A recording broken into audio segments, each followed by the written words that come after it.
మీనరాశి జాతకులకి గురువారం రోజు అమావాస్య రోహిణి నక్షత్ర సందర్భంగా గజకేసరి యోగాన్ని ఎలా పొందాలి, తృతీయంలో చతుర్గ్రహ కూటమి యొక్క సంచార స్థితి యోగాన్ని ఎలా పొందాలో ఈ వీడియోలో సవివరంగా సంపూర్ణంగా తెలుసుకుందాం.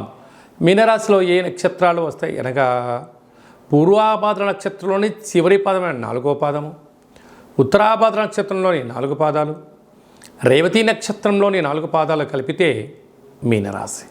చాలామందికి పుట్టినటువంటి కాల సమయంలో డేటా ఆఫ్ బర్త్లో లేనటువంటి కారణం వలన పేరు యొక్క మొదటి అక్షరాన్ని అనుసరిస్తూ ఆ రాశిని తెలుసుకునే ప్రయత్నం చేద్దాం.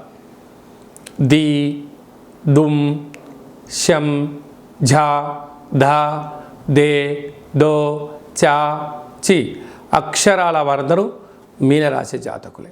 మీనరాశి యొక్క అధిపతి దేవగురు బృహస్పతి. వీరికి ఒకవైపు ఏళ్ళనాటి శని ప్రారబ్ధ సంచార స్థితి జరుగుతున్న విషయం తెలిసినటువంటిదే. రాశిలోనే రాహు సంచారం చేయడం వలన చిన్న చిన్న విషయాలకు మీరు ఆందోళన చెందకుండా ధైర్యంగా మౌనంగా తెలియని పనిని కూడా తెలుసుకొని పనిచేస్తూ ఉంటారు. కానీ కొందరు శత్రువులు పనిగట్టుకొని నువ్వు చదివిన చదువు ఏంటి, నువ్వు చేస్తున్న పని ఏంటి, దానికి దీనికి ఎక్కడ సంబంధం అని ఎత్తుకులాడుతూ పై అధికారుల దగ్గర మీ గురించి లేనిపోని మాటలు చెప్పడం, మీరు మౌనంగా ప్రశాంతంగా మీ పని చేసుకుంటుంటే మిమ్మల్ని డిస్టర్బ్ చేయడము కొందరు పని కట్టుకొని చేస్తూ ఉంటారు. ఇదంతనూ కూడా ఒకవైపు ఏలనాటి శని యొక్క ప్రభావ సంచార స్థితి, మరోవైపు రాశిలో రాహు సంచారం చేయడం వలన మిమ్మల్ని మానసికంగా శారీరకంగా ఉక్కిరి బిక్కిరి చేసే పరిస్థితి చాలా అధికంగా ఉంటుంది.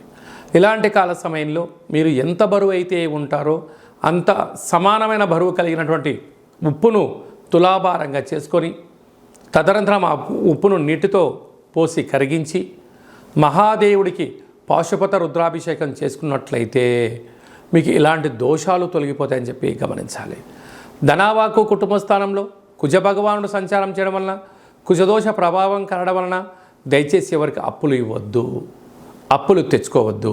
స్థిరాస్తులు చరాస్తులు కాపాడుకునే ప్రయత్నం చేయండి. బంధువులు కదా, మిత్రులు కదా, స్నేహితులు కదా, సన్నిహితులు కదా, వాళ్ళు కష్టాల్లో ఉన్నారు కదా అని చెప్పి మీరు వాళ్ళకి ఇచ్చారా, మీకు మాయ మాటలు చెప్పి సర్వము తీసుకొని మీకు ఇవ్వకపోగా మిమ్మల్ని నలుగురితో 4 రకాలుగా ఇబ్బంది పెట్టే పరిస్థితి ఉంటుంది. తృతీయంలో చతుర్గ్రహ కూటమి రవి బుధులు కలిసి ఉండడం వలన బుధాదిత్య రాజయోగము అంటారు. మీ తల్లిదండ్రులకు సంబంధించినటువంటి మీకు రావాల్సిన గవర్నమెంట్ ఉద్యోగాలు రావడం, ప్రభుత్వం నుంచి పత్రాలు కానీ కరెంటు బిల్లులు మోటార్ బిల్లుస్కి సంబంధించినటువంటి అలాంటివి క్లియర్ చేసుకోవడము, అదే కాకుండా మీకు ప్రభుత్వం నుంచి వచ్చేటువంటి అన్ని రకాల వసతులు మీకు వచ్చే అవకాశాలు చాలా అధికంగా ఉన్నాయి. అదే కాకుండా సప్తమంలో కేతు సంచార స్థితి ఉండడం వలన దూర వాయు జల ప్రయాణాలలో తొందరపాటు నిర్ణయం తగదు. రేపేం జరగబోతుందో, ఒక వ్యక్తితో ఏం మాట్లాడితే ఎలాంటి విజయమో ఎలాంటి అపజయమో మీరు ముందే ఊహించగలరు. కనుక మీ మనసు మాట మీరు వినే ప్రయత్నం చేయండి, అన్నింటా విజయం మీ సొంతం అవుతుంది. అదే కాకుండా వ్యయంలో శని భగవానుడు ఉండడం వలన మీ జన్మ నక్షత్రం రోజున అష్టమి పూర్ణిమ అమావాస్య తిథుల ఎందున దూరావాయు జల ప్రయాణాలు పెట్టుకోవద్దు. తొందరపాటు నిర్ణయాలకు సరైన సమయం కాదు. వాగ్వివాదాలకు దూరంగా ఉండండి. వేలకు తినండి, వేలకు పడుకోండి. తగు వ్యాయామం చేయగలిగినట్లయితే దీర్ఘకాలికమైన వ్యాధులు మిమ్మల్ని వెంటాడకుండే పరిస్థితి ఉంటుంది.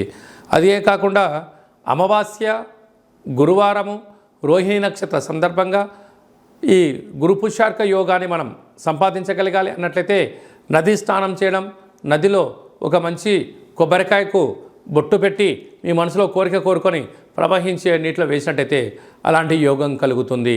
అలాగే తృతీయంలో చతుర్గ్రహ కూటమి కారణం వలన ఆవుకు ఆహారాన్ని, పక్షులకు ధాన్యం వేసినట్లయితే మీకు గ్రహ యోగ్యత కలుగుతుందని చెప్పి గమనించాలి. అలాగా పూర్వాభాద్ర నక్షత్రంలో పుట్టినటువంటి జాతకులు స్వయంవృత్తులు, సేవారంగ, వ్యాపారంగాల్లో అన్నింటా విజయ్ మీ సొంతమవుతుంది. ఉత్తరాభాద్ర నక్షత్ర జాతకులు ట్రావెలింగు, వాహనాలు, ఎక్స్పోర్ట్సు, ఇంపోర్ట్సు, వ్యవసాయ ఆధారిత ఉత్పత్తులు, గృహ భవన నిర్మాణ కార్యక్రమాలు చేసేవారికి చాలా మంచి కాలం. రేవతి నక్షత్రంలో పుట్టిన జాతకులు సాఫ్ట్వేర్గా ఉండడం, ధనపరమైనటువంటి కార్యక్రమాలు చేయడం, సంస్థలు నెలకొల్పడం, కొత్త యాప్స్ కనిపెట్టడం, హోటల్ వ్యాపారాలు, జర్నలిస్టు యోగదాయకమని చెప్పి గమనించాలి.